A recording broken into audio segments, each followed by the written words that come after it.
Hello everyone, welcome back to our class of economics. Last time we studied about the first chapter, that the India economy on the eve of independence.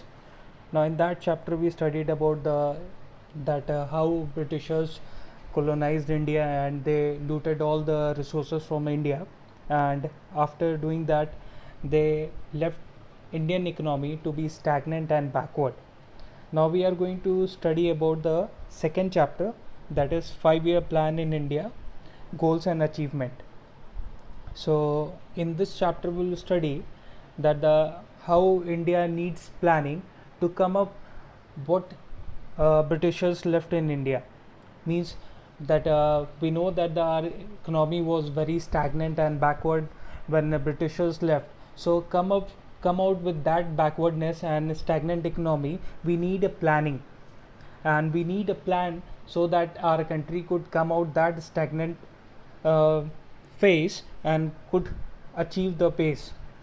So we study about the 5-year plan. So before going to the chapter of 5-year plan, let me tell you the word planning. What is planning? That planning means to decide, organize, or prepare for something you want to do or you want to achieve. Why we do planning? Because we want something, and if we want something, we need to plan for it, and after doing the planning, then only we will able to achieve it. So now we go with the economic planning. Economic planning means utilization of country's resources in a different development activities in accordance with national priorities. Means whatever resource of the country is there, we will utilize in such a manner, such a rational manner, so that maximum welfare could be done, social welfare could be done along with the growth of GDP. So in our country there is 5-year plan have been adopted, and in which target is set, and specific programs and policies are being set up so that that target can be reached. Now we talk about the needs of planning in India. Why the planning is needed in India at that time? So India India's economy was backward and stagnant. So because this was the main reason why the planning was needed.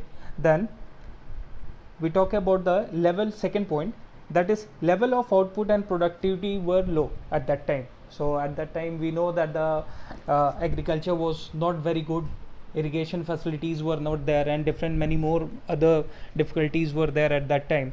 And that Indian farmers were not very curious to know about the agriculture processes and all.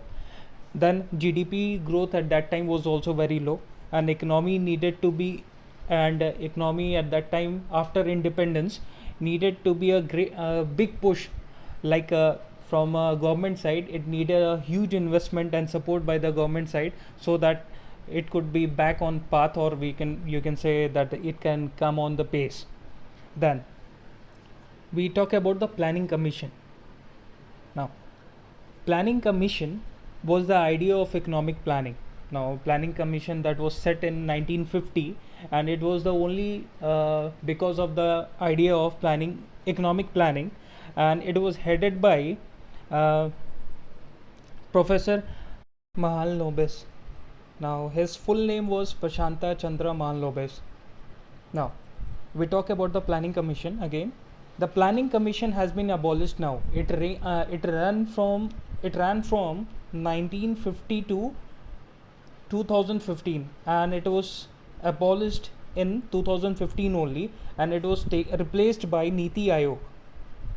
Okay, so Niti Aayog was there to accelerate the pace of growth of GDP.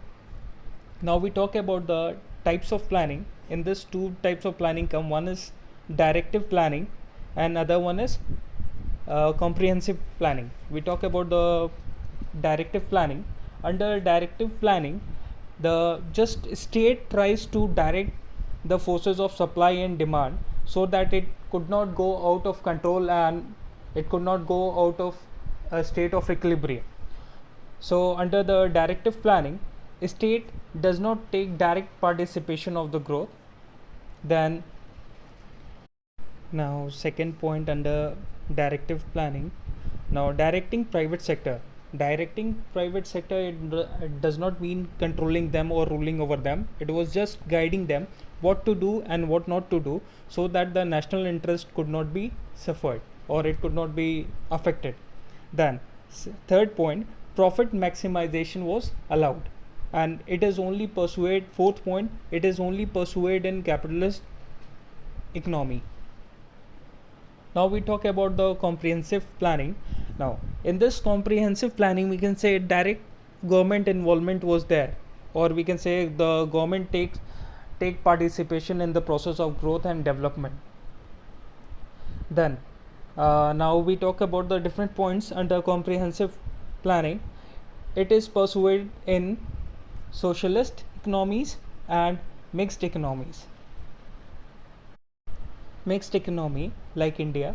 Now let me tell you that India have mixed economy in which private sector and public sector that coexist as an agent of growth, means here both run together to we can say for the development of the country.